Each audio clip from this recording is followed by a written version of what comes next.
Still says 0.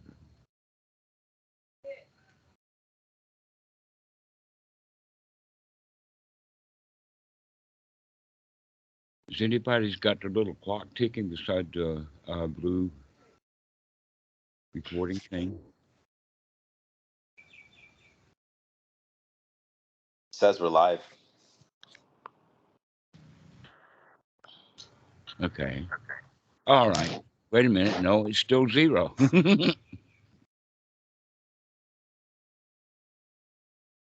Well, we'll just take a chance and assume that it's on, and we'll go for it. So this is in the U.S. of the Friday evening call, and we have just experienced a marvelous long, probably 4-act play of Shakespeare, and that it was well played, and everyone was an actor, and everyone played their part perfectly. And psychologists have been examining these old stories, these Shakespearean plays, and these Greek comedies and tragedies and whatnot like that, and learned a lot about human behavior, the way that it just is, that we play out these kind of dramas. And that Eric Berne was quite good at it, in the sense that he had this thing called games people play, and that the games that people habitually play, when someone keeps playing the same game over and over again, it kind of becomes a life script. But whenever there's games afoot, everyone that's around is in the game and becomes a player of the game, unless they can identify that this is a game, that this is a show. All right. Now, in this particular show, the star of the show, actually, there was a protagonist and an antagonist. That's quite common. Go look at about half the movies, and you'll find this duo set up. And not only that, but always the villain is marked that way because of the way that he shaves, the way that he wears a beard, the way that he dresses, what kind of accent, like Eastern European or something, and that defines him as the villain. That's just very common. And the protagonist, in this case, is the story of what you would call a fallen angel. That Scott was there to do his job, and in everybody's case, blew it. And in fact, now Scott has become the star of the show. And that I have been merely watching this play out because to be honest with you, I've been kind of looking for an event, something like this, in the sense that it gives everybody a wake up, for each one of us to see our own parts in this play. Hey, Corey, glad to see you. And so basically what we can say is that when this issue of a top dog underdog, and that Scott felt like the underdog, he felt trapped. And so he fought back in an instinctual way that was really quite offensive to everybody, including himself. And one of the things that I saw in that was kind of everybody piling on. The whole peanut gallery jumped on the stage. It was that good of a play.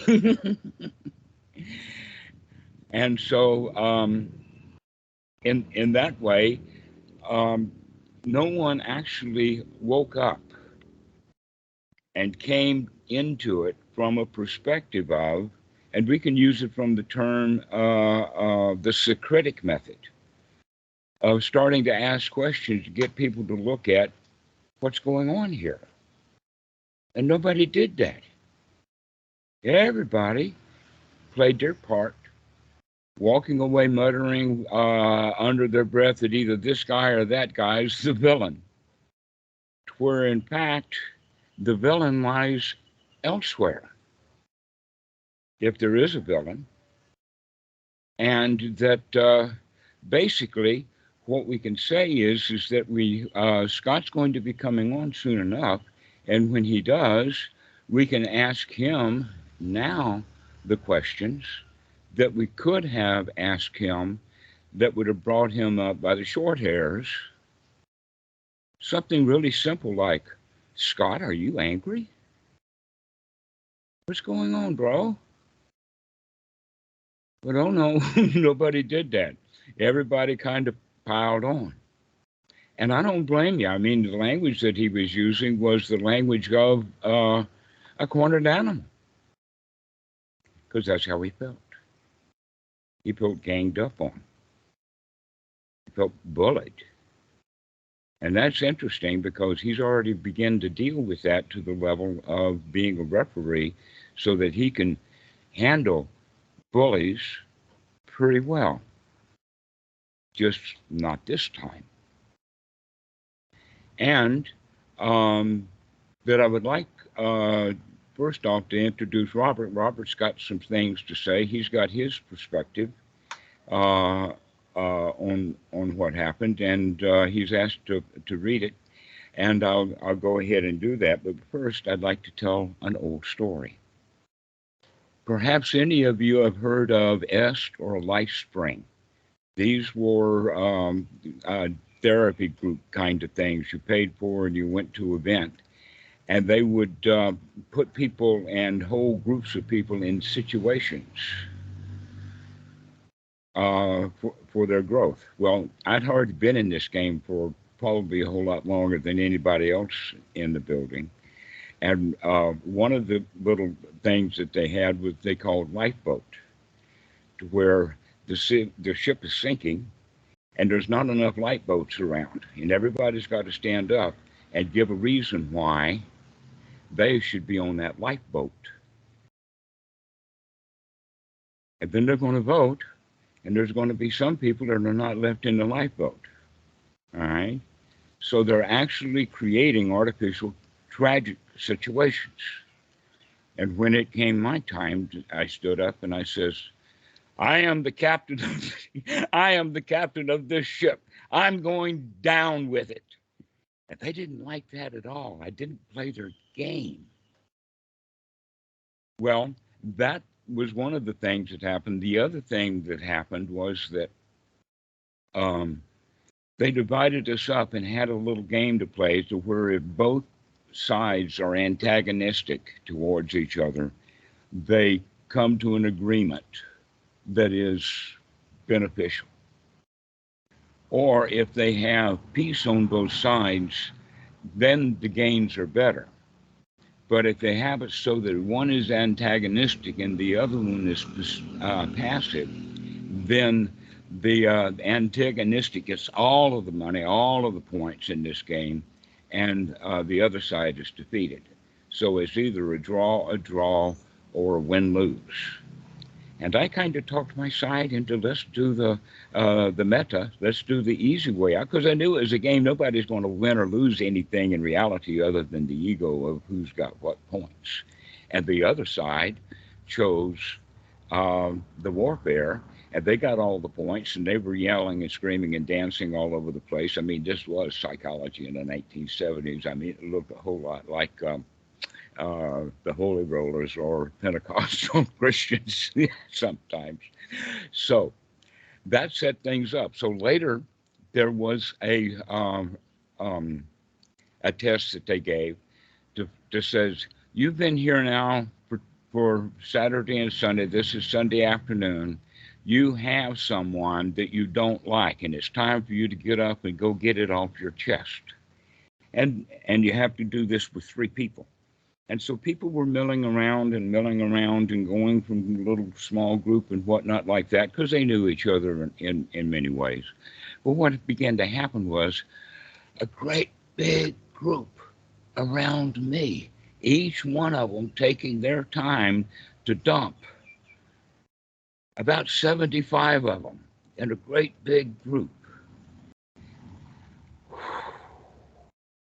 I remember it well because it was one of the high points of my life when I recognized that this is an artificial situation. This is not me. They do not know who I am. They are dumping because they were told to dump, that this would never have happened in society, and that I looked like an easy, delicious target. And I was. But one of the things that came out of that was what Robert is kind of referring to now is if I can handle that, I can handle anything. Even though I really haven't been tested on anything yet, not everything, that most of the tests that I've actually had to endure were artificial. There were setups. There were games people were playing. It had no real reality to it. That in fact, all of those people that were around me wanted to dump on me, not one of them had a knife or a pitchfork. That the scene very much looked like the novel from the late 1800s. I think Harriet Beecher Stowe, Frankenstein. And at the end of it, the entire village, each one of them individually was afraid, but then when it became a mob, it became a mob mentality, and now they're on the attack. But the attack that they were in was artificial, and I could tell that these were not really on the attack, that I was not in the wilderness with a bunch of aborigines or something, all of them, armed, etc. And these situations are artificial. And the game. So you had the recognition that you were already okay. Yeah, I guess that was the kind of the coming out party. You know what? Remember when I was telling you about that one day when there was the argument, and I felt just really it was almost like a liberating experience. I don't know how much detail we want to get into it on this call, but I think you might remember when I mentioned that to you. It feels very familiar to what you're saying here. Mm-hmm. Resonates with me. Yeah, that this happening is not real. The people who are yelling at me, it's not me. They don't know who I am, and I don't even have to straighten them out about that. That this is very much about learning how to play mental dodgeball. Just being able to get out of the way. And that didn't happen this time. Big time. So, I'm going to hand it over to Robert now. And that I've told my story about kind of a second birth or a popping out or coming into the reality that almost everything that we think is a reality. This is not real, folks. Go for it, Robert. Sure. So before I read what I wrote, I'm just going to give a little summary of, what I went through this week. So this was also a liberating week for me. This was actually a great week for me. I feel I definitely came out ahead because of what happened. And, the first thing I want to say is so the way it was set up, there was three gurus in this situation. There was three gurus walk into a bar, right? And there was Artem, there was Scott, and there was Dhammarato. And all three have shown clay feet in different situations. So Artem, I read some of his writing and stuff. I haven't really found it interesting. And I think being aggressive with other people isn't really consistent with the true nature of reality, right? Scott and how he reacted Obviously showed some pretty clay feet. You know, and Dhammarato I've talked to before in the past about his own clay feet. And I've had gurus before that I've seen had clay feet. And it's funny because someone called me Bad today, the other yeah, Just bad there ankles. you go. Feet's okay. Okay. And so the other Robert called me today and he was asking me questions like I was a guru. And then I realized in his asking me questions, you know, I've never thought of myself as a guru. And then it caused me to reflect on my life. And I've accomplished a lot. You know, I've had a pretty tremendous life, you know, by investigating, by walking my own path. You know, I went to an Ivy League school. I have a great job. You know, I have a beautiful wife and a beautiful child. And I'm proud of my life. You know, and I don't need a guru. You know, I don't need someone to take care of me. And that's when I then wrote this, which I posted in the Sangha.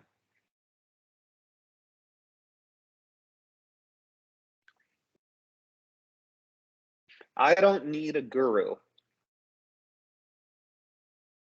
We don't need a guru. No one needs a guru. If we investigate, we can be our own gurus. I feel that very strongly right now. The Buddha is someone that investigated for himself. He thought for himself. He didn't rely on someone to think for him. He experimented for himself. I admire that mentality. But even the Buddha, I do not take for a guru. I will investigate for myself. People that feel that they need gurus are people that had difficult childhoods. The guru becomes a parentified figure for the devotee, and the devotee becomes childlike. The guru may introduce some ideas that can be helpful for the devotee, but ultimately the devotee needs to let go of the guru in order to spiritually mature. Otherwise, they will remain a child. Some do for many, many years. What they really need is not the guru, but to grow up and learn to take care of themselves. They need to investigate for themselves. They need to examine and experiment for themselves. The process must be constant and ongoing, or else they will remain a child. The only real guru is life. The tool for understanding that guru is investigation. Life is the only guru I will follow, and investigation is the only path I will follow. May that lead me, may they lead me where they may.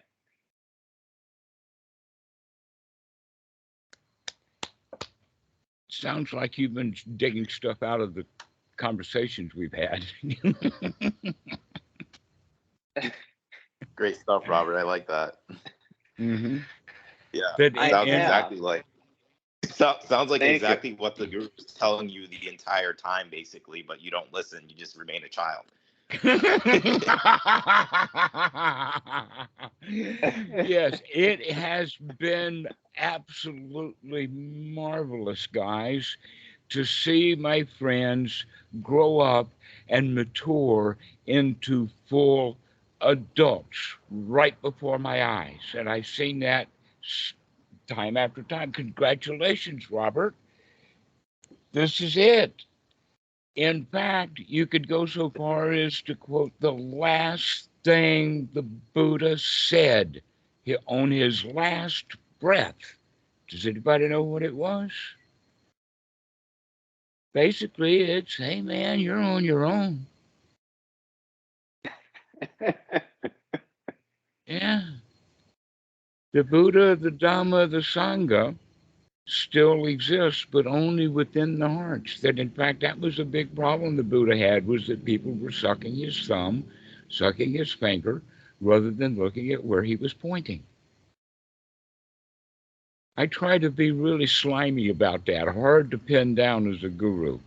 I keep wanting to tell people that I don't want to even be a guru. That's, a target. What a mess. And in fact, I've uh, been targeted, been drawing targets, even though there's nothing much to target here. Um, and so this would be a good point to touch on, Robert. I'm really pleased that you've gotten this out of it because you've been on your own all of this time, kind of looking for something magic, something daddy, something authority, something Jewish, something married with kids, something with, and that actually what happens is that in this particular uh, stage play of Shakespeare, you took on the part that landed flat on your face. And you picked yourself up, dusted yourself off, and now you're boogieing. And I get it. And sometimes it takes those kind of disasters uh, to happen. And so um, let's go into kind of the play itself from the Eric Byrne position of games people play. Now, you could say that there are a couple of games that this thing fits into. One is called Let's Pull a Fast One on Joey. All right. And so there's the protagonist wanting to pull a fast one on Scott. Or the other way of doing it would be let's you and him fight.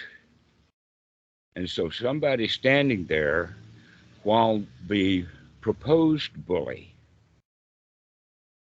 is in the fight against the protagonist. It's almost like that that it's kind of a lieutenant, or let us say a bar bouncer. And so the bouncer is the one who is the thug, the bully, the strong man. In this case, the strong mouth, the strong personality. But he's not the bar owner. He's not the one that brought this um, bully into the scene. So, actually, Robert, thanks for mentioning the three, but I would like to point out that there's actually four. There's another player in there. And that other player is the one who brought this thing together because he's got a point to make. And the point that he's making is that nobody listens to me, nobody cares. And he winds up in a state of argument about it. And so this is just the latest stage of this growing argument. This game of yes, but has now turned into a game from yes, but into the game of let's let's you and him fight. Except that why they chose Scott to do this with, I'm not sure. Maybe it was just a matter of timing, or maybe they thought that they could pull him down, and yep, they could. Available target. Yeah, right. He was the first available the right target place at the right time. Mm-hmm. But there was other issues involved, and that is that normally when the bully has his strong man, he actually wants a third sidekick. That many times bullies operate in threes or more. Have you ever heard of that, Dr. Susan? This is one of the questions that you have possibly heard of about this, that when bullies go into operation, they always want a little group around them.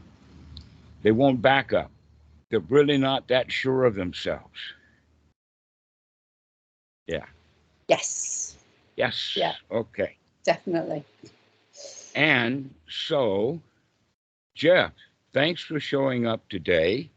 You were the first time that you called was on the Skype call with Scott, and I have a kind of a question for you. Did you join that call after talking?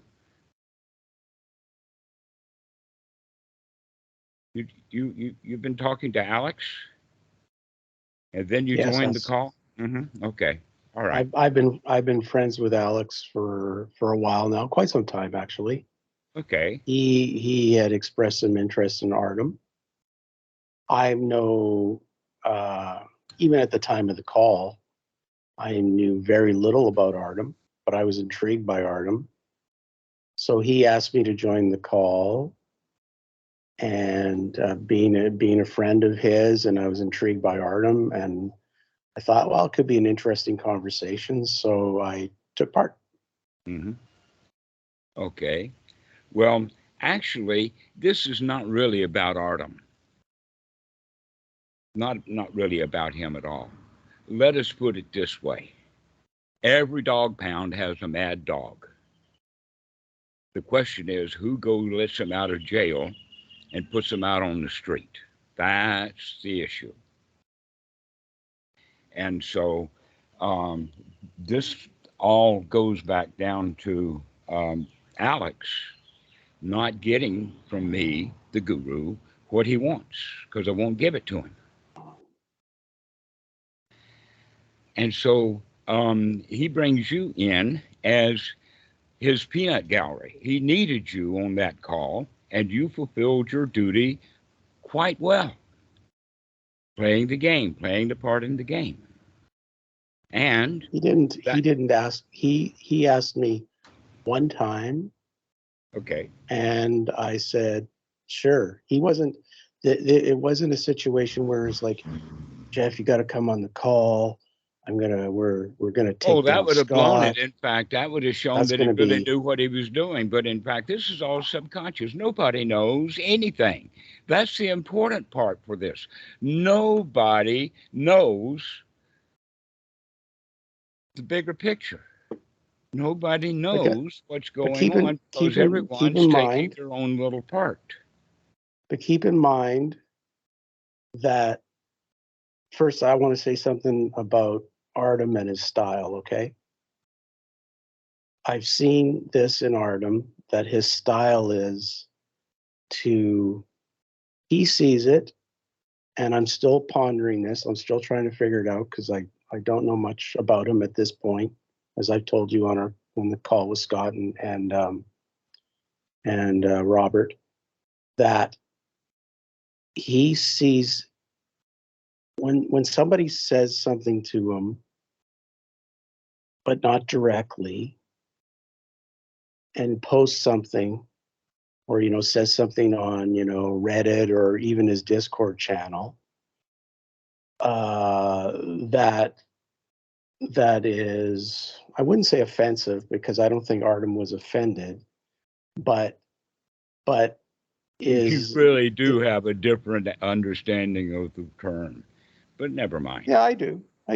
So he let me give some clarification here because I don't know if everybody's seen the video or whatever, but with Scott, I posted something on the Sangha call about something that Artem said that I thought was very insightful. I don't think everything that what Artem says is insightful, but I saw this one thing, I thought it was insightful. I see there's many other people in the Sangha that post things from different teachers that they find insightful. So I don't see an issue with that. I thought it was insightful. So then Scott came on, he read it, and he said, well, this guy's a quack. He has no insight whatsoever. So then the call ensued, and Scott welcomed Artem, and he said, it's we want to learn more about your teaching and so on. So Artem, in his way, and he does this repeatedly. He did it to me. He said, well, do you really want to hear what I have to say, because what you said, elsewhere, you're not saying now. You seem to be quite polite, and you're telling me how you're so interested in talking to me. Can we move this And along? We're really down into the details. Can we move this into the point? What is the point that you're making? the point is that I think there's been a misinterpretation by Scott and by others that Artem was intentionally trying to bully Scott, and he was intentionally trying to take him down. I think Artem feels that this is a teaching moment to show a person their own ego. And that's what he does. And he did it to me. That's whether it's his business or not. Well, and he has the right to take anybody down that he wants to take down, is what I've gotten. But I want to make this point. I want to make this point perfectly clear. I do not agree with that style. I would not have done it that way myself. I would have tell I know that much about you. I know, but I would have developed a rapport with Scott first, and I would have been friendly to Scott, and then at a later time I would have said, "Hey Scott, what's this all about with you posting that I'm a quack when you know almost nothing about me? Like, why didn't you just tell that to my face?" Because then Scott would be in a position where he would feel comfortable, and he might feel open, and he wouldn't feel bullied, and then you can have a discussion. Okay, may I interject there to the point so that's my point about Artem. Okay, if you had in fact made that much of a friend with Scott, then you would have forgotten all about it and not raised the issue. There's sometimes we've got to let stuff go if we are in fact friendly. But in fact, in this particular case, you were there to fulfill a function of the game. And the game, you were in it, as was everybody else. Right. And that nobody knew that this was a royal game that was being played. I didn't know it was going to happen. So when I see it happen, you're very generous with this word "nobody," Dhammarato. Pardon? Pardon? I said you're very generous with the word. You're very generous with the word "nobody" knew. I'm sorry. I saw it 20,000 miles ahead.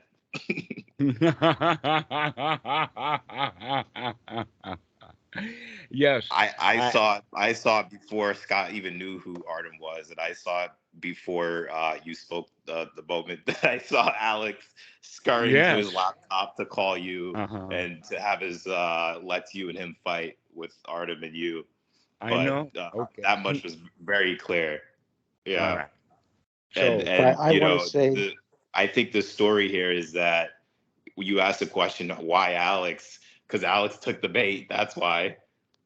Right. Okay. So let us say this in the sense that Artem is not really the issue. The issue is that Alex brought Artem on to continue his argument with me where he was getting nowhere. That he was continuing. He wanted to win. And so I think if that's the case, then you should invite Alex onto this program, if you want to call it a program, and allow him to speak about it. He's not ready yet to do that. That I've got my own thing going with Alex. What do you mean he's not ready yet? He still wants to argue. The last thing I got from him was an argument. Okay. So he's not ready yet. Okay. Now, in terms of like the Scott and friendship, I've had conversations with Scott via text over the course of the last year. Okay. I enjoyed Scott. We shared a lot of things that we agreed with. I think we even had a conversation once. That didn't stop him from being ganged up on. that's fine. And what my point is that I felt that Scott was a friend, and I felt that true friends call people out when they're inappropriate. I think that's true love. That's But not but the case. but That's not but the case. but yeah, I agree that what you were saying is that Scott felt bullied, and I should have Uh-huh. taken more And time. ganged up I on should have it. taken, yeah, he felt bullied and ganged up on, and I should have taken more time before I called Scott out. I agree with that. But I do not agree with the fact that I should not call Scott out, because Scott is a friend. Well, that in fact you were on the call where Scott did get called out, and um, you were there for that, and so was Robert. But as clearly the scene, um, it's not over yet. It's not over with Scott. It's not over with you, Jeff. It's not over with uh, several of us have an investment in this. Very Well, I few feel it's all have. over for me, Dhammarato. Sorry, what was that, Robert? I feel it. I feel it's all over for me, Dhammarato. Yeah, right. I was feeling that way a couple of days ago, and then this happened. but but anyway, uh, Everything is over. everything I know. Isn't Oh, it great? Exactly. Yes, that's I exactly only where we're Keyshawn and feeling I that, have Robert. been. Yeah. I only think it's not over in that up to this point, I had not seen any interjection from you, Dhammarato, in terms of to the Sangha, in terms of Scott's behavior, regardless of whether he felt bullied or not. But this appears to be changing. So that was my only issue. Oh, okay. Well, in a way, it's not my business. But you're his teacher. That's his opinion.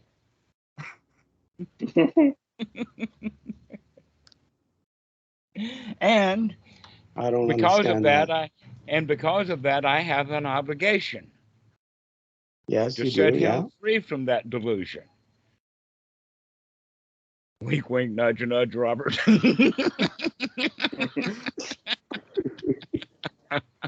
So no matter what Scott does, you would not provide any admonition. Like the Buddha used to admonish I people all the had time. him crying on the last.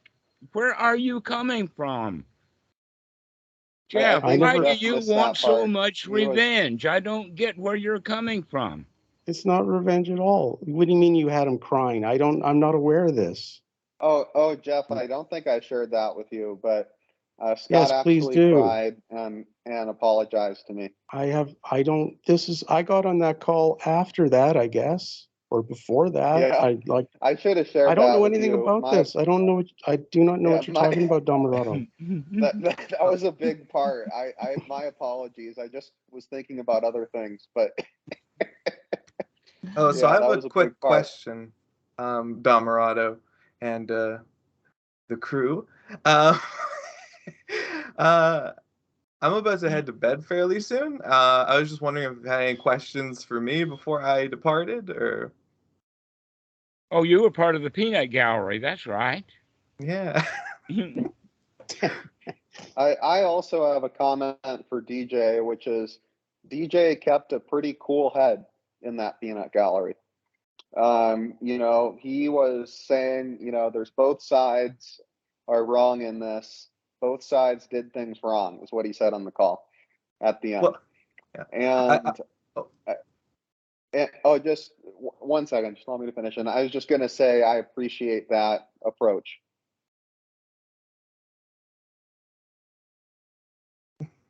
So thank you, DJ. Because I think you were right.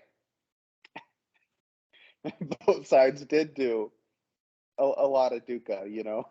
Right.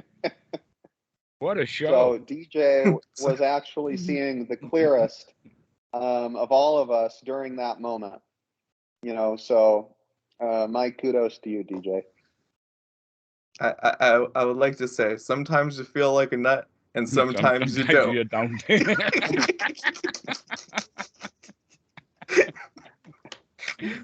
Because I was on that side of let's take down Scott, you know, because I saw that that anger emerge, and I was very unhappy with that. But Artem also misbehaved, you know, as we've, by whoever's standards, who's saying who and who misbehaved, right? But we can agree Artem did not act in a friendly way. You know, we can all agree with that. And you know, DJ noticed there's unfriendliness all around, and he's the only one that actually said that right in the moment. Maybe not right in the moment, but at the end of the call. I think Scott may have been gone at that point. Yeah, that's it. There were also, I think, moments of skillfulness as well from what I saw. Like, in a way, I think partially, like, Scott did act with friendship when confronted a little bit with what happened in terms of the accusations of a spiritual quack. And he was like, oh, I read something on Reddit. I read 2 pages, but, you know, we're kind of talking now. And I think there were moments of clarity, but, you know, things just kept pushing and, you know, the conditions played out. That's just it. So, yeah, exactly. But, yeah.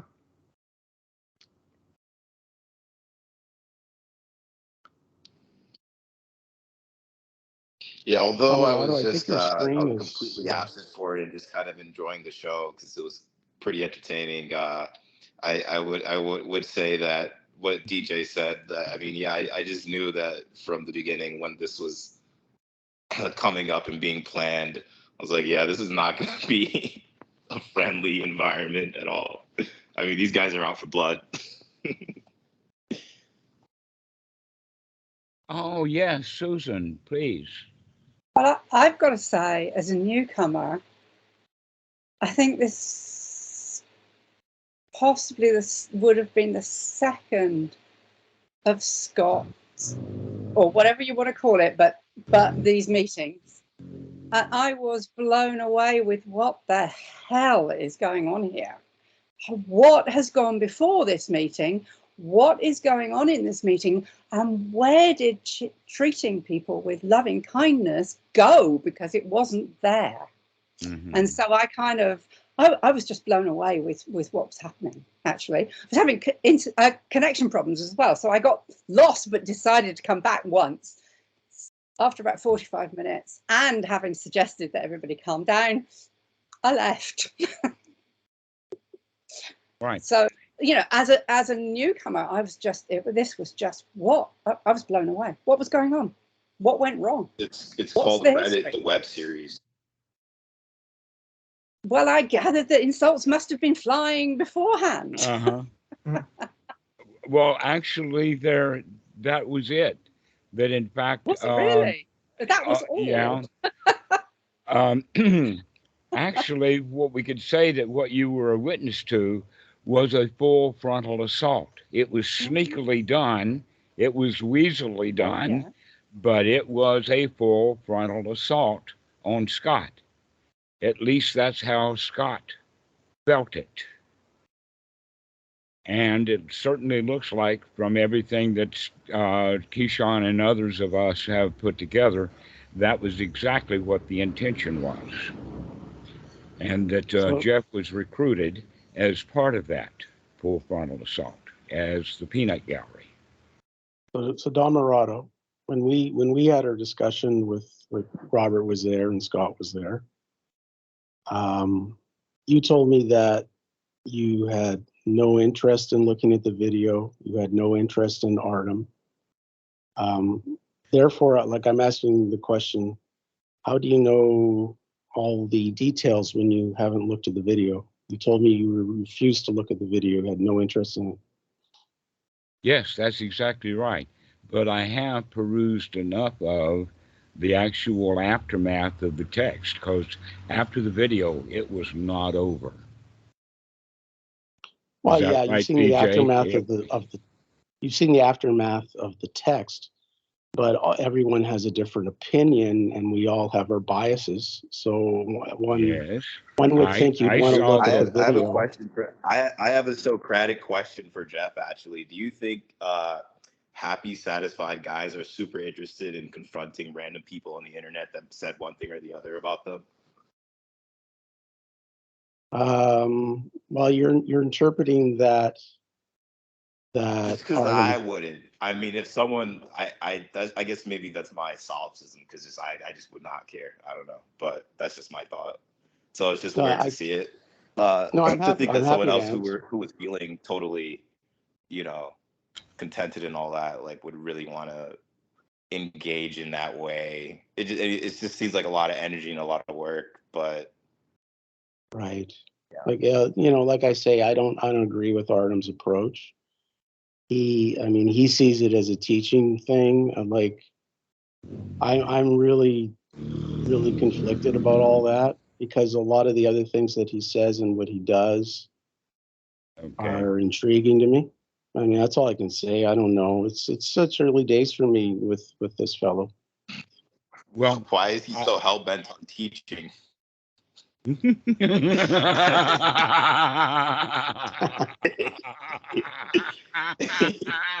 Well, I don't know. Hell I don't know bent. if he I does any. got that right. Everybody goes to hell when he's teaching. I got it. I don't see what he's doing is any different than what Dhammarato's doing. I mean, he Making has a sure you receive the website. word one way or another. I'm having a hell of a time right now myself. What's that, Keyshawn? I didn't hear you. I said I'm having a I hell said of a he's time making sure. myself.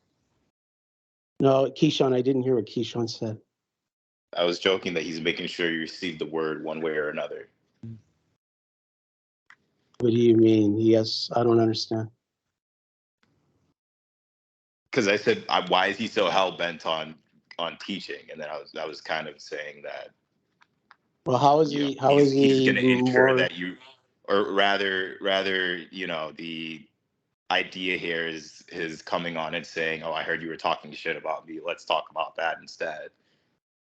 And you were saying that this is his form of teaching. So I was saying he's going to make sure that you receive his teaching one way or the other. I think people aren't making the point that Scott invited Artem onto his show, onto the Sangha US, Sangha UK call. Yeah, like Alex Brandy invited the wolf in. Alex invited him. Alex invited Well, Scott, Artem onto the show. That's what it was. But I don't think And in this. Before that, Alex invited him to Dhammarato to do the same thing. This was just round two. I don't know if very many people are aware. But Does everybody know that? In fact, I've already done this with Scott. I had him not Scott. I've already done it with Alex and friend. And that. The video wasn't posted, so how would people know? Yes, isn't that marvelous? Exactly. So that leaves everybody with their own views and own opinions of it. Well, how can they have opinions when they haven't seen it? I don't understand. Okay. Is that why? Are you wise enough to hold that position, or are you going to make something up anyway? What do you mean make something up? It must have been this, that, or the other thing. No, I have no idea what transpired. It's just that no one else would. Let us say the same thing. The same thing that happened on the Sangha UK. Mm-hmm. They did that with me. The only thing that was missing was the peanut gallery. But it was WWF. There's no way to know, right? Now. There's no way to know. It's all supposition. Well, you saw it. You saw Act 2. I saw Act 2. Absolutely. I saw the sequel. Okay, and you've already told us that you disagree with his style. I disagree with that aspect. With his confrontational style, that he is the teacher no matter what. I disagree with with that particular approach. I wouldn't say he's generally confrontational. I would disagree with that Okay. from what I've seen so far. May you continue to investigate.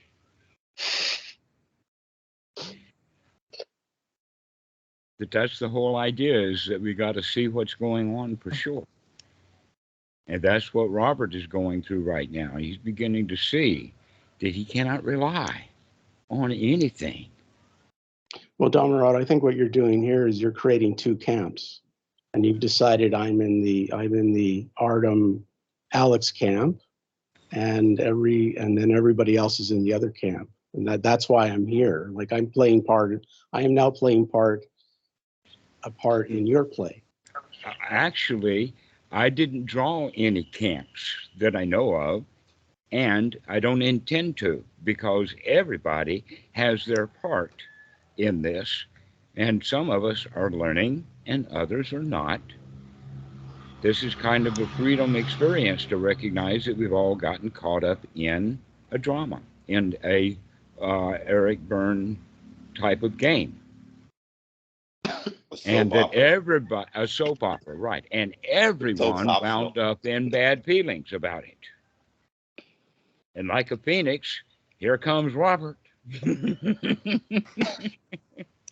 But you were disgruntled. I saw you so disgruntled. You really did not accept Scott's apology, not really deep in your heart. Scott, it was only polite. I know that style myself. I've done it too. I've which accepted apology are you apologies. referring to? Which apology are you referring to? Robert, tell him. I don't think Scott actually apologized to Jeff, but I might be wrong about that. But I don't remember. I have no interest in Scott's apology. I don't need Scott's apology. It has nothing to do with apologizing. He did apologize. You did say so. Yes, he did apologize to me. So I was apologized to. But I'm not sure that he apologized to Jeff. And what Scott apologized to me for was something he said to me a long time ago that really, hurt my feelings.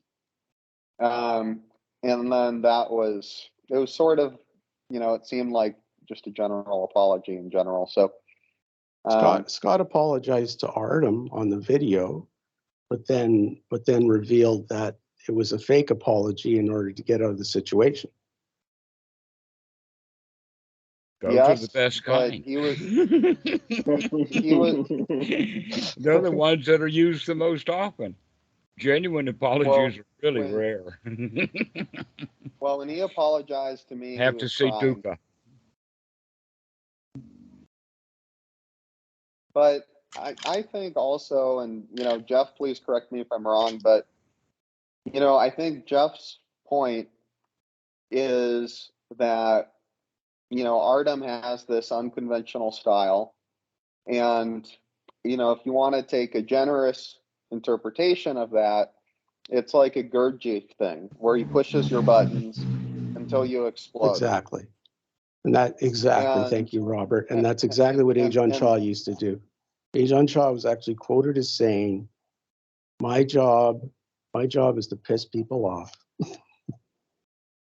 It's a teaching just like Ajahn Chah, which is part of this lineage. Thank you so much, Robert. Well, sure, and part of it too is we sounds like a fun guy at parties. Yeah. But it's a different approach, Keyshawn. That's all that it is. He shouldn't be turned into a villain. He shouldn't be turned into a villain, because then you should turn Ajahn Chah into a villain, because he did the exact same thing all the time. My only point on that one is that I don't know if I want to go partying with the guy. I mean, we could go watch him do his little exhibitionist thing, though. Otherwise, Scott, but I don't know if Dhammarato, I really want to hang out with him. I mean, that just doesn't sound like a great time. But I mean, that's maybe. Cool. That's cool. But I think. Okay, never mind. Sorry. Yeah. So no worries. I was just gonna say, here's the funny part: is no one on this call knows how much wisdom Artem actually has. For all we know, Well, this is just a Dhammarato, summary. Dhammarato Actually, if is, I can come back and Wait, but interject, this is just not what? about him. This is not about him. Yes, This is not but just about him at all. You guys keep bringing him into it, and I'd like to get back to what's more valuable for each one of us rather but than Dhammarato, you're saying it's about, you're saying that you were saying that Alex is a villain, and you're saying I was duped by Alex. So you are calling people out. actually, I didn't call him a villain. I called him, at anything, a fourth player. Well, you said there's so protagonists and there's antagonists. Well, that's how so real. plays and movies and things go, isn't it? That somebody feels that they have been slighted and that they want to feel um, whole again, and that they do things over and over and over again as they build up. And in this particular case, it's arguing and not hearing what's happening, which is kind of what's happening between you and I right now anyway. But I the think the fact word is, villain would be applying way too much complexity to what's going on. It's actually really simple. But yeah. exactly, it's Well, very simple, and you're making it harsh, and it's not. It's games people play that we can learn from before we get into playing really dangerous games where people do have weapons. It's better for us to learn about these games, and this is a really classic because so many of us were playing the game. well, just So a really what do you quick say point. when So the Buddha would Dhammarato admonish used people? the Go ahead, Robert. yeah. So really quick. So Dhammarato used the word protagonist, which is different from villain, right? First of all, but second, I would say, and I was going to say this earlier, like we can't read Artem's mind. Mm-hmm. For all we know, he could have thought, I'm going to blow up this community so they can all come find insights, but he also could have thought, I'm very spiritually enlightened and I'm going to go teach this guy a lesson. We don't know what he was thinking, right? But And there's some, Dhammarato seems to think he knows. No, That's I my seem to point. see his behavior. right. I have But my seen point his Sounds like is behavior. Dhammarato is saying he doesn't care what he's I thinking don't really because care he's about saying it's Artem. not I about wish you Artem. guys had stopped talking about him. We got better things to talk about. yeah, but my point is just like, we don't know, Yeah, we don't. We don't We do we care. just not know. we We just don't don't care. know. And for all we know, he could be the most enlightened person on the planet, or he could be the Well, biggest why would we scoundrel on the planet. care? And Why would we we don't care need if to he care. was Right, or if he right. We don't wasn't? need to Yeah, care I mean, because, I wouldn't bro, care. I there mean, is there's no no gurus. contest. There's no There, gurus. there's no there are There's contest. no no gurus. gurus. Exactly. Therefore, there's And no Yeah, contest. yeah. Who's more enlightened than who? I know who wants there to be contests, but to me, it's just like there's no contest. Yeah, there's no contest. There's certain players that want there to be a contest. But Yeah, this is what I'm inviting you guys to do, is to stop being a contestant in your life. To stop taking sides, because it's almost always these kind of psychological games that are set up and there's nothing really there to it except the way we feel, and we feel a great big reality when in fact it's a made up game. People have killed each other over poker, and it's just a game. And here we are still taking sides in this game that we've been playing, pointing fingers at each other, instead of recognizing that we too, each one of us, gets caught up in the situation of the moment and take up our part, instead of just sitting in the audience and enjoying the show. So could you give me some insight as to what you think about Ajahn Chah's techniques? I presumably you know quite a bit about him since he's in the same lineage. let us say this much, is that there is a time and a place for confrontation, and there's many, many different forms, and he seems to have limited skills. That's the basic point, is that I'm not against confrontation, that in fact I have been confrontational myself from time to time. I try to do it right. I try to use a dagger that twists really good, gets right in there and does the damage, and I can walk off snickering while they bleed. But you've told me that you're not interested in argumentation or No, debate ever, but confrontation is I didn't either use a the word debate or ever. argumentation. I don't use words like ever. You I said just don't I'm like it not right interested. now. Not right You now. said I'm not interested in argumentation or debate. Okay. That's the exact quote. I can show it to everyone if you want me to, if necessary. You got me. Congratulations. You, Well, a No, couple I'm of just making a point. what's the point? The point is you said you don't have a problem with confrontation. I'm providing data that indicates that maybe you do. Oh, wait a minute. I'm using it in different context. Like, Okay. well, hello, Hi, Scott. Scott. howdy, Yes, howdy, do Scott. not see that as a contradiction or a gotcha, but rather a skill set, in the sense that there's a time and a place for everything. It's not just a great big black or white, and there's no switch in there. No, I have the ability to see what's going on and change, make a switch. I have a comment on that too, because an important insight that I had this week. I'm from the Jewish tradition. I was raised Jewish, and we love to argue and debate. And whereas Dhammarato spent most of his life places where they don't like to argue and debate, the South and Asia. And so in Dhammarato's tradition, you listen, to whoever the teacher is in that moment. You don't argue and debate.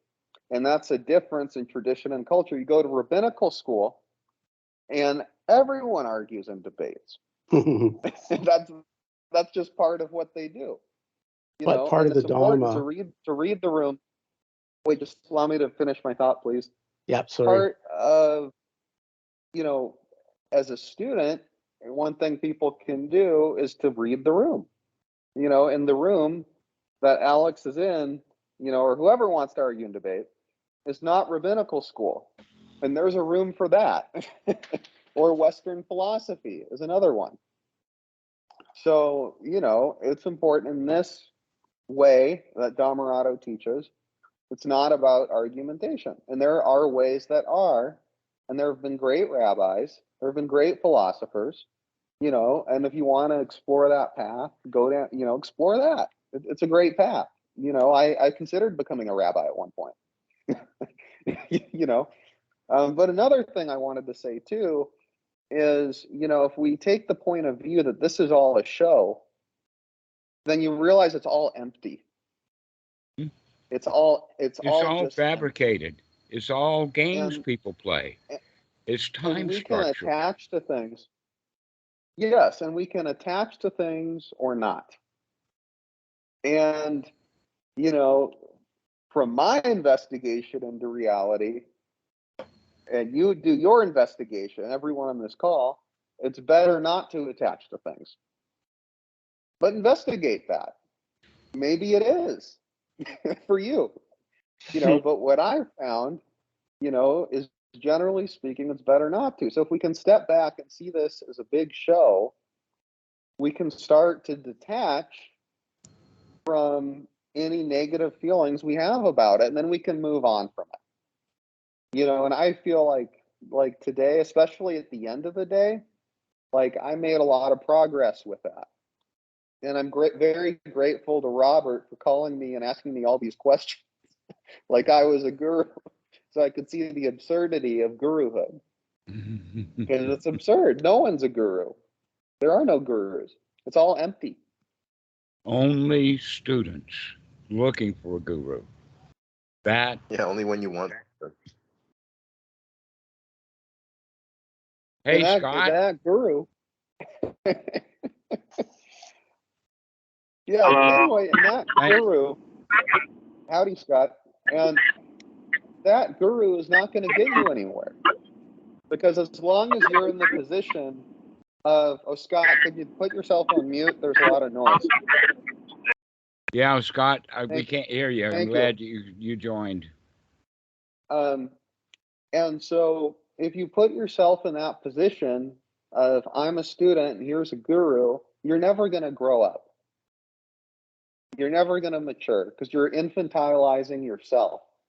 That is correct. That is Freud. That is the actual teaching. We do have to grow up and take ourselves as the refuge.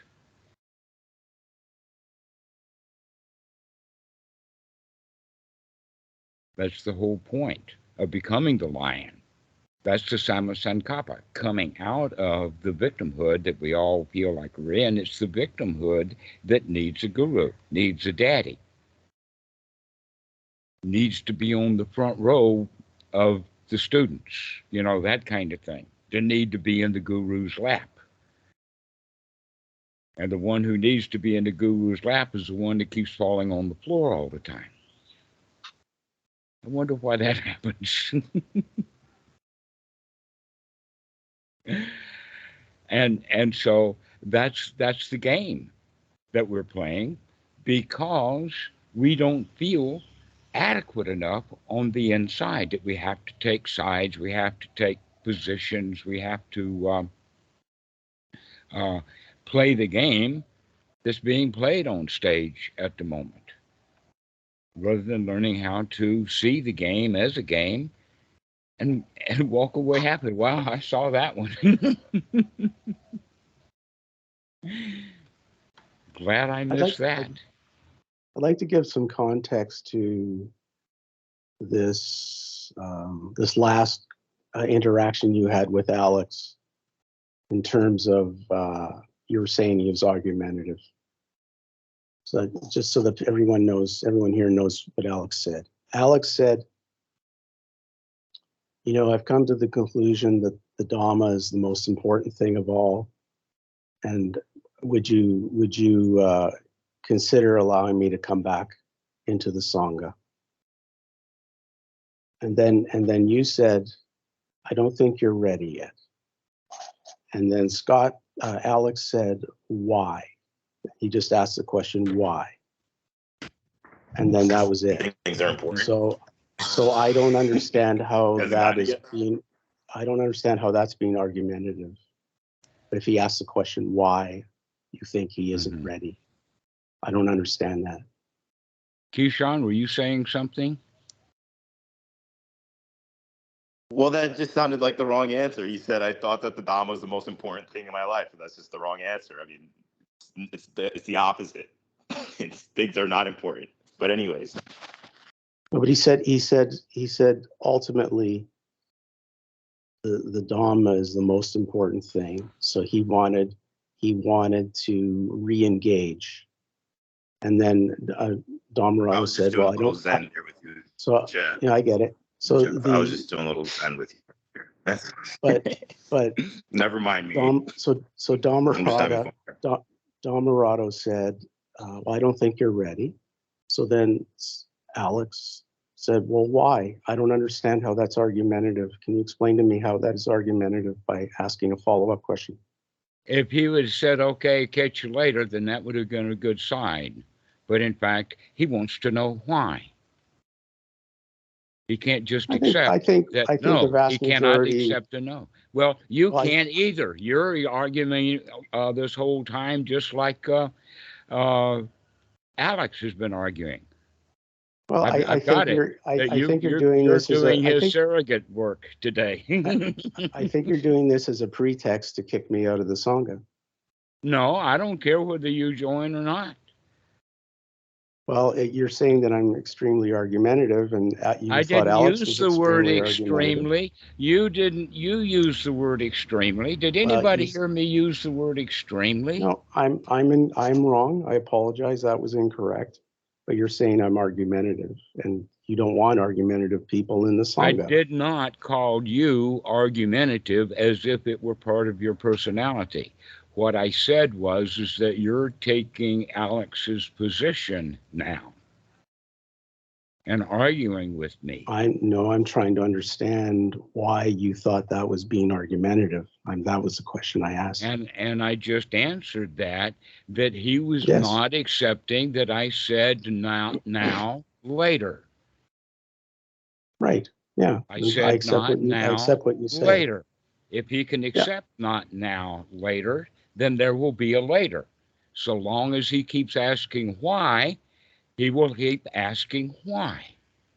I understand. I accept that. So All just right, a clarification, Dhammarato, do you want Alex back in the Sangha at some point? I hadn't thought about it. That's not my job. I don't care. That's not my business whether he's in the Sangha or not. Gosh, I don't need that burden. Is he welcome into the Sangha? Yes. But right now, he is, let us say, in detention, if you want to use harsh words like that. But I don't see it as detention. I see it as it's time for him to cool off. And the cooling off will be to stop arguing, stop asking why. If I say something to him, he will mull it, look over it, and says, okay, I get it. Otherwise, why am I wasting my time? Why should I argue with people? I'm having fun here, folks, and it really does work for me when people nod their head like Susan is right now. Okay. Well, part of the It's hilarious. well, part of the point too is I really would like, Robert, for us to spend some time with Scott. Scott, how, are you in a quiet place now?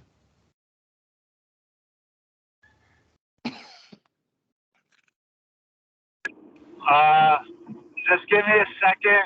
I'm gonna park, and then I'll give what I have to say real quick. All right. But just give me 1 second.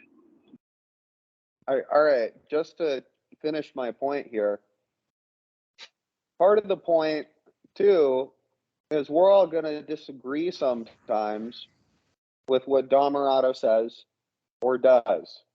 And So we're do going to I. think it through on our own, and we're going to say, I wouldn't do it that way. And that doesn't mean you're right or he's right, but do it for yourself. You know, it doesn't really matter if he's right or not. What matters is you investigate if you're it wise yourself. enough, you'll just laugh along and enjoy your day, right? Rather than getting into disagreement with someone. I mean, my thought, but I mean, you could approach it the way that you would approach it. If you want to go in and have a grand debate, then that's how you want to spend your time. I mean, there's guys like that all over the internet, Ben Shapiro and such. Let's digress, Robert. Let's digress for a moment into a sutta. Hear this sutta. I forgot the name of the sutta. I know where it is located in the Samyutta Nikaya, but it has to do with a man who's a horse trainer who comes to the Buddha to ask some questions, and the Buddha's answers had to do with how the guy trains horses. Okay? And that basically the Western way of trained horses is always the hard way. You put them in a corral, you jump on them, and you ride them until they're tired, and so is the cowboy. Or there's more Asian ways of doing it where you're very gentle with the horse. But in the time of the Buddha, this guy actually recognized both sides, both techniques. And he said that if I cannot train a horse with the soft method, then I will use the hard method. If I cannot use the hard method and get the horse trained, then I will use a combination of both the hard and the soft. And then if that Dhammarato, can you doesn't hear work, me? hang Can you on a hear me? second. Yeah. Okay. Yeah, Okay, I'm hang- just making sure. All right, okay. go So, for it. Sorry. all right, that the horse trainer said That's a nice that he sunset, Scott. tries the easy method first, and then the hard method, and then both the soft and the hard. And if that doesn't work, then the horse trainer will kill the horse. And the Buddha says, yes, that's true, correct, that's in fact the way that I teach. I teach with the soft way first, and then the hard way, and then the hard and the soft way. And when that doesn't work, only then will somebody be kicked out. All right. Now, when we're talking about killing the horse, the Buddha wouldn't actually kill a student, but he would not spend any time with the student, not answer any of the questions, especially if the student's going to argue with everything that the Buddha says. What's the point? What's the Buddha getting out of it? Spending his time over and over again, hour after hour after hour, and all we get back from this guy is arguments. Why? Like a 2-year-old. Why?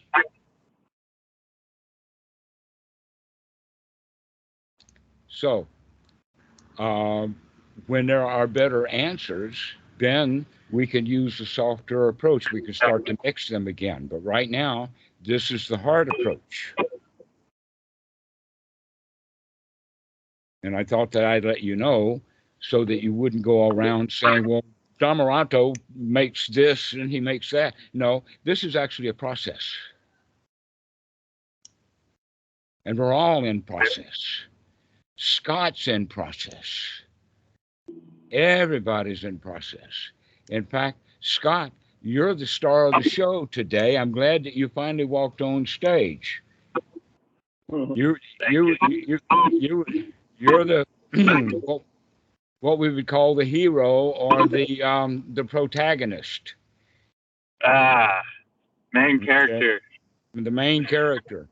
And I also told Scott privately, thank you for doing my dirty work for me. I was always the guy to do the dirty work when I was playing water polo. When I was playing water polo and someone was messing with us, someone was taking on one of our guys. I was the enforcer, quote unquote. So I was the guy that would go in there and make sure that no one comes and messes with our team and causes disruptions, because it was a planned attack. Nothing about it was even an argument. It was an attack. So I will debate. I actually like debating with people. I'll debate till the sun comes home. But you can't debate logical fallacies, and you can't debate insults, and you can't debate just a gang up.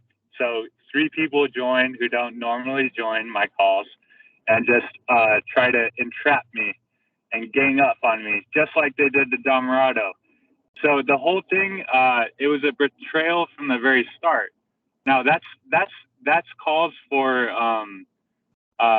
getting kicked out of the Sangha, because that is actively trying to break apart the Sangha and derail it, and pick apart something that was otherwise wholesome, otherwise good. And from what I've heard from Dhammarato, that's essentially the main reason why you would kick someone out. Now you kick someone out, immediately they want to come back. Well, that's not the wisest thing to do, is to let them immediately back in, right? If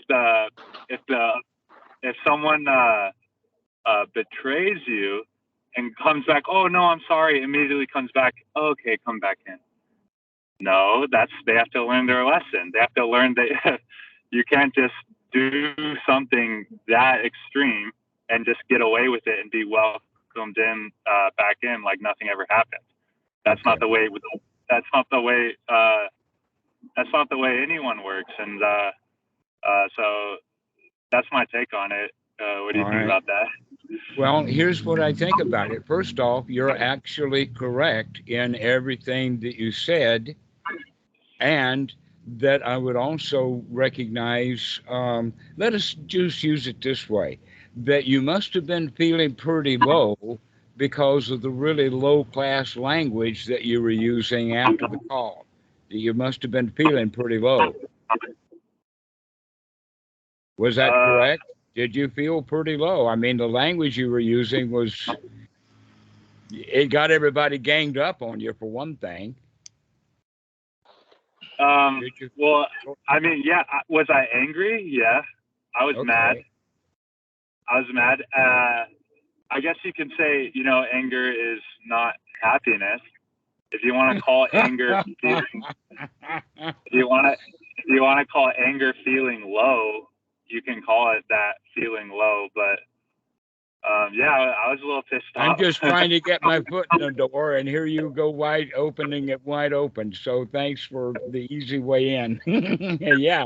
So yeah, so you agree then that at that point in time, now that you reflect, you could agree that you were angry, you were ticked off. They had attacked you, and you felt like you had to defend something or another. Yeah.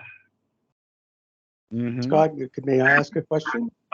No, hang on. Let me do this. Jeff, I really don't care about any question that you would have for me at all. It's not interesting to me. I would rather leave. I'm talking to Dhammarato right now. Yeah, go ahead, Dhammarato. Well, what we're looking at is that you had feelings about it then, and you can see them now in retrospect, especially now that we've been talking about it for the past couple of days. But in that moment, you could not see it, that you were blind to the games that you were playing at that point in time. That you didn't see that you were angry. You felt, in fact, that you were under attack. Right. Okay. And we've talked about that in the way of your being a ref. That sometimes the people in the stand, they get all over themselves about what calls that you've made, and you can handle those pretty well. But in this case, you're not quite up to being the pro. You're not at state level, so to speak, and that you were under a massive attack. Is that how you felt? Yeah, I guess. Yeah. So I feel for you, brother. I know how you feel. I've been that way. And then there's also been times, and in fact, I've already told the group the story here. I won't repeat it in great detail, but there was one time, because of a situation that had been done in a let us say, a psychology growth group, very large for the weekend, a great big retreat. And in there, I wound up being the target of the anger of about 75 people who wanted to dump on me. But the whole point is that it was manufactured, that the people that run the group had set that up, and that it was artificial, that these people were not with their spears and their arrows going after their newly found Frankenstein they're so terrified of. They were just kind of following orders. But my deal was, can I handle this? And I found out that, yeah, I could handle that. That in fact, I felt really, really good. Part of the deal is that you have to listen to what they say and acknowledge it. You can't just go off into dreamy land like he's often a good idea, but rather to stay focused and stay clear. And so that's what I did, and came out of it with a great deal of internal knowledge that I can handle anything like this. And not only that, but almost everything that I do have to handle is artificial anyway. There's no real situations. When's the last time, other than with sports, have you actually been in real danger? For me, it's been years. Been years since I've actually been in danger. Why? Well, I planned it that way in advance.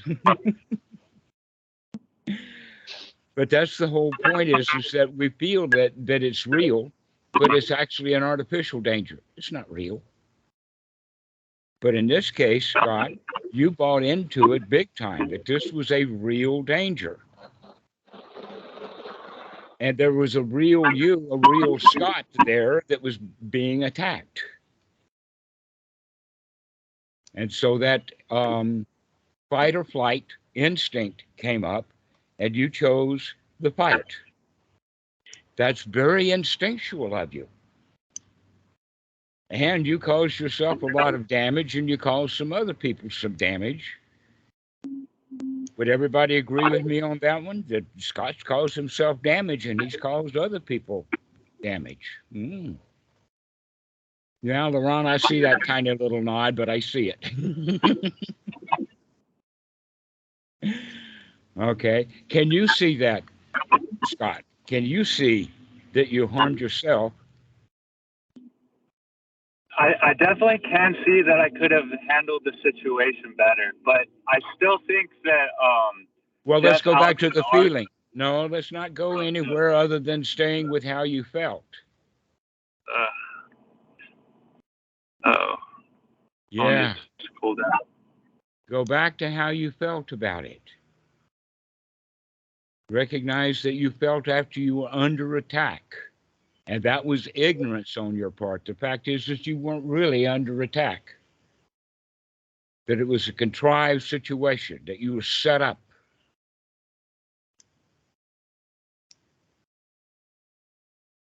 It wasn't real. But you thought it was. I mean, Robert, you thought it was real too. Susan, you thought it was real.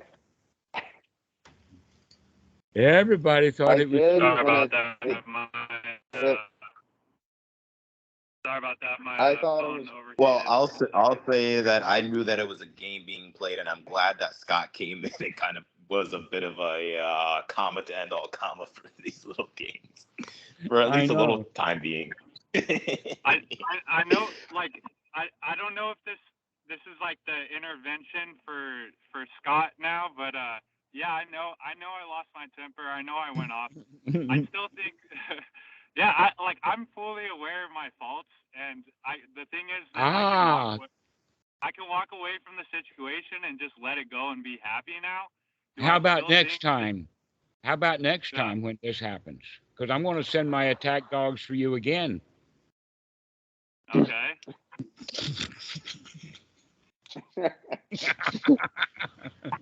Well, not me personally, but I mean, it'll happen. I mean, like, it's really like not worth my time. Then I'm just trying to have fun. That's the whole point. No, wait a minute. Can you continue to have fun? I'm having a blast. Right, but at that point in time, you were not. Not that I'm dragging up the past, but rather to drag it up in the sense of being able to look at it so that we can make a change, that you've got a choice. I mean, now, the way you feel, you wouldn't choose to do that, would you? You wouldn't, right now, you would intentionally choose not to get angry. That you could probably whip the pants off of me intellectually if you kept your smarts about you.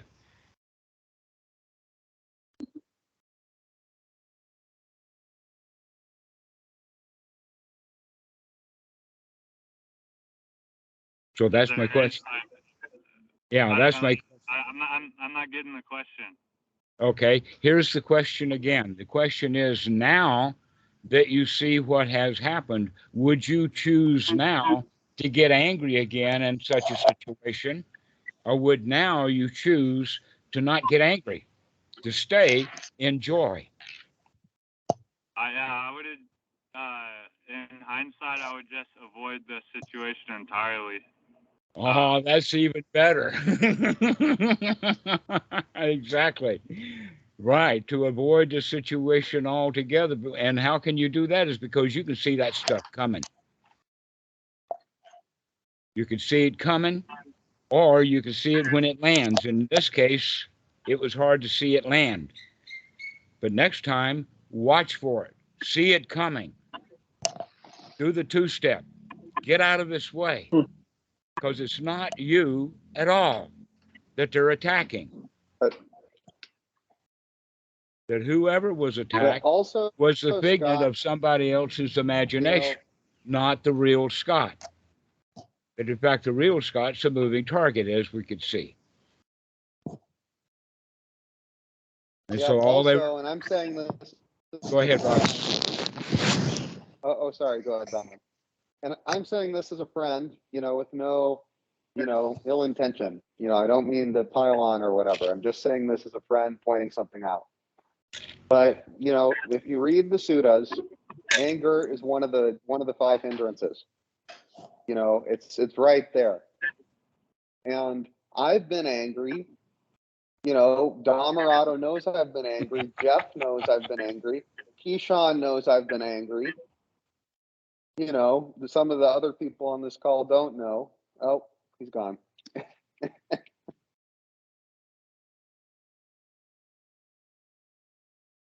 We can wait till he comes back, but You can understand that he's still a bit sensitive, so be careful. yeah. Yeah. And as you can see, I'm really, really dancing. It's Yeah, getting don't really late don't here, go guys. right I have in to for the go. kill. That's not the right approach. It's getting very late. I have to go. I'm sorry. Okay, Jeff, thank you very much for joining our call. May Bye-bye. it be of enormous value for you as you think about it. Thank you. Bye-bye. Jeff, I have a question before you go. Yeah. Are you there? Yeah. How do you feel about this? How is what are you feeling right now? And if you don't want to answer, that's totally fine. I'm just curious. There's a lot to process. Let's put it that way. I need to spend a lot of time thinking about it and processing. So okay, we'll chat stay in touch, Robert. See you, bud. Great. Thanks, Jeff. Cheers. Bye-bye. Yes, this is a good time to finish the call anyway. Sorry that you spooked our prey.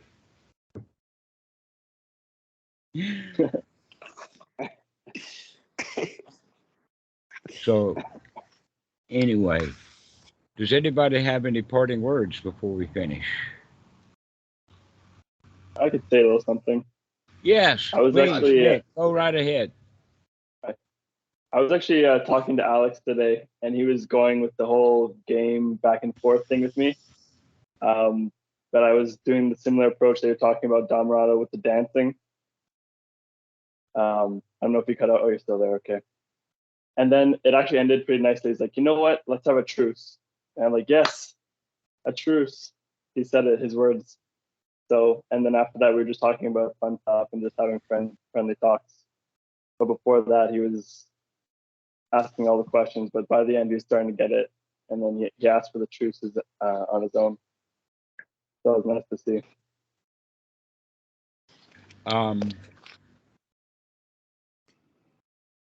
We are all alike in so many ways. An example that I will use here is that when Lucky was a puppy, she was very aggressive, even towards her mother. And one time I picked her up by the loose skin on her back, and I picked her up and I took her and threw her into the bathroom and shut the door. And for a while she was growling and angry. Then later she was whimpering. And I still didn't let her out until she was quiet for a while. And after she was quiet for a while, then we let her out. Okay. Now that goes actually back to that sutta that I was telling you about. That this is a process, and there's value in it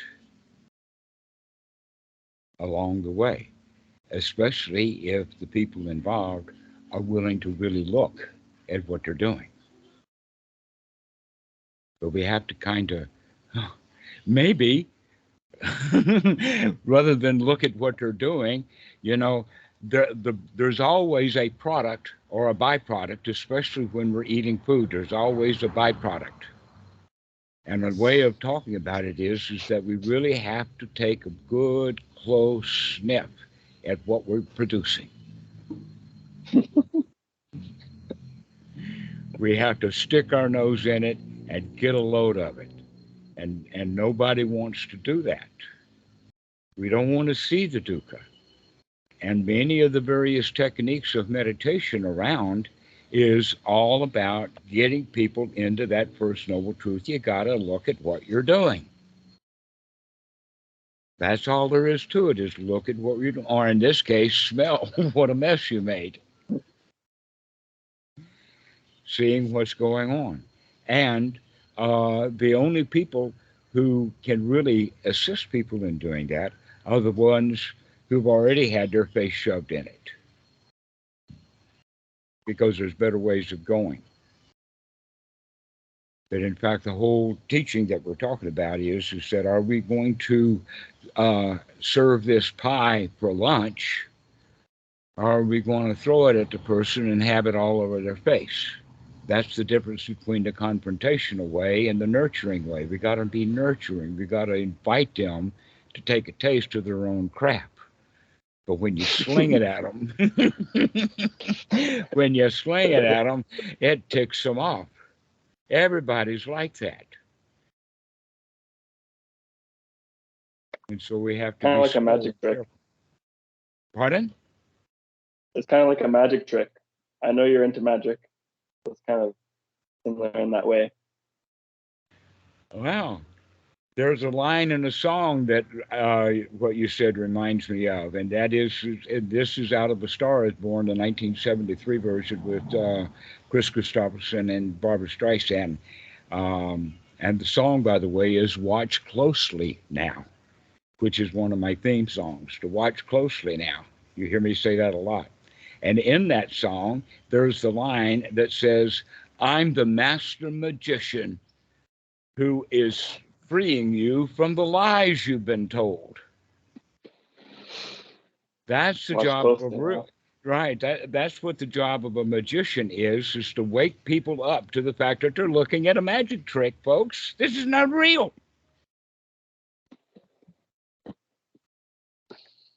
And it's when we invest in those roles, you know, like guru, student, husband, wife, mother, father, you know, whatever, that's when things go off the rails. Is when You we know, and held on to what we something that's saw, not real. yep. And what we saw from Scott is he was really invested in being a guru, and he's taught some good things to people. You And he know, there are will, and people he that have shall. gotten a lot of benefit.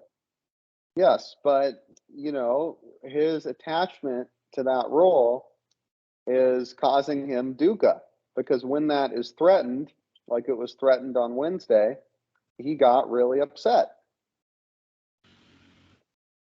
I wouldn't use the word upset. Angry. Angry, right. Upset is boo-hoo. Upset is the victim. No, he was not the victim. He was definitely the lion. Oh, but you missed what he said on the call, which is, this is my call. This is my Sangha. This I is know. mine. I know, Yep, that was exactly. victim. How dare you take this away from me? Mm-hmm. You know, which we've all been there. You know, and I don't mean to pile on Scott or whatever. You know, we've all been there. I've been there. Dhammarato, you know, I've called you playing the victim. How many times? Too many to count. The last You one. know? Yeah. Yeah, the last one. Exactly. And that's just something we go through. Exactly. You know, and then Jeff. And thank you guys so much for me being able to watch this show. I mean, it is such a marvelous show. People are getting. Absolutely. And so we shan't worry about Alex. Alex is going to work out. He's going to be okay. Yes, and just to finish my little point here, Jeff attached to the role of, being Alex's friend and defending his friend. Right. I call But it the peanut gallery. That was his job. He's still holding yes, that job. right. But he would say it's friendship, right? And he also Certainly it attached to is. Of what course it is. happened, and he was still upset about what happened. So he attached to that too, right? And so there's a lot of attachment going around. But the point is not to attach to anything. Right. That's the point. It's all empty. Yeah, several people got There's attached no to the guru. bad behavior of Scott. And I did too. I was attached to that behavior. I read, And I read all about it. And I let go. Yeah, and I let go because at the end of the day, if you put someone up on some kind of pedestal, like I feel, Stop Jeff, looking at my ankles. Yeah. Oh, your clay feet. No, they're ankles. They're ankles. You wish. Come kiss my foot. You'll find it's not clay. It's the ankle. Okay. You haven't seen this. You haven't But seen I'm the fine. right I don't statue need yet. I don't need to kiss any feet. I'm not in that business. But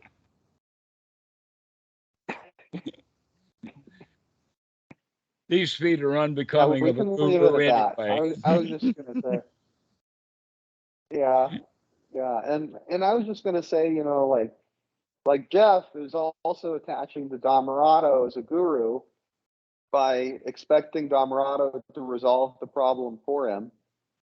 And then Scott was also attaching to Dhammarato as emotional support because he's expecting Dhammarato to back him up in everything. So, and they both got mad and left. I don't know if Jeff was mad, maybe he's just tired. He could have been fine, I don't know. But Scott seemed mad and left, at least. And that's just attachment, it just creates bad feelings. Laurent, you've got your hand up. All right. I was thinking probably now the right way to help process this would be to not be ashamed of what happened, like how we felt and stuff, and really accept that in a way to be able to understand, like, it's okay, I've been like angry, or maybe I was in the peanut gallery, and that's completely fine. I mean, that's not me anymore, right?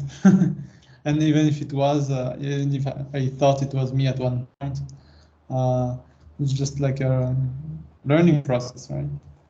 You have to accept that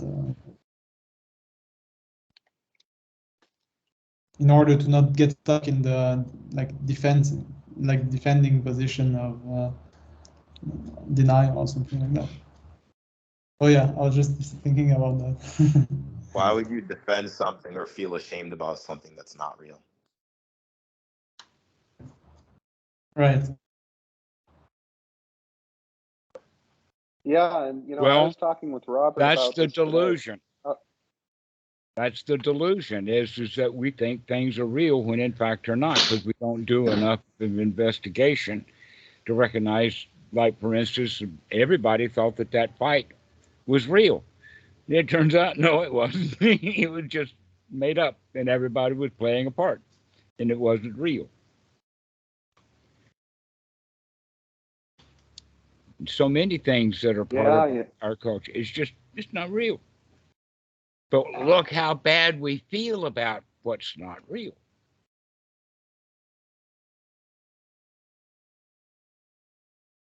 Mainly because we've got rules about how it's supposed to be. And it ain't going to be the way that we thought it was going to be.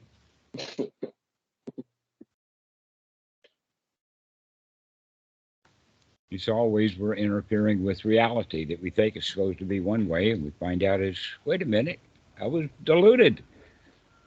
But instead of, oh, wow, yoop-de-doo, I'm really glad I can see that. I'm not going to do that ever again, which is kind of the right attitude. We wind up with the attitude of, who, me? We defend ourselves rather than recognizing, oh, wow, I screwed that one up, but I'm going to be on the guard for that one. That was not going to happen again. And so this is actually why really big, important occasions like this, I mean, even though it was artificial, it felt really big and important to a whole lot of people, which means there's really big lessons to learn from it so that we can actually grow in the sense of not getting hooked on that kind of stuff anymore. That in fact, if you can actually see the game that we're talking about, the game of let's you and him fight that was set up, you could see the game and the way that each one of us played our parts in that game, me by being completely absent. But we all played a part in that game, and we all got wrapped up in the game ignorantly. That if anybody had been woken up, we would have eventually asked Scott, which he actually came down to saying that, yes, he was angry. It would have been good if someone had confronted him right there on the spot. Scott, are you angry? Wow, you're saying such low-class words. I assume that you feel pretty bad right now. But then we can go back into the feeling of being under attack. Because he was just acting the way that any one of you would have acted if you were under attack. I mean, if you were actually really under attack, would you defend yourself? Robert? Yeah, well, actually, I was really under attack by a guy with a knife, and I fell and gave him the cell phone. So, that I didn't defend so you myself in that gave situation. in, But right. let's say You it was like defended this, and I'm in yourself a by comfortable giving house. in. What would have happened if you'd have fought with him? Sure. Yeah, sure. Think about that. What would have happened if you had actually fought with him? You'd be actually dead. It would have been. I would not be here today. Yeah. That's exactly right. That's what I'm saying. If you actually fought with him, you'd be actually dead. And Scott was actually fighting, and in a way, he got really actually wounded because he thought it was real, and in fact, it was not. Your situation was real. Laurent, have you actually ever been in a real situation to where if you didn't defend yourself, or if you didn't take the right answer, you're dead meat? Yeah, of course. Yeah. And Yes. often the way is just to not get into the fight, right? Or avoid the fight. Right, exactly. Don't fight with them in the reality of it. Well, why can't we do that in these artificial games that people play? Why are we so willing to fight verbally when we're not about to fight physically? We give into it. Dhammarato. Yes. One way of saying that it's not real. I think another way of putting it is like it's the let's you and him fight game is really just not very chill behavior.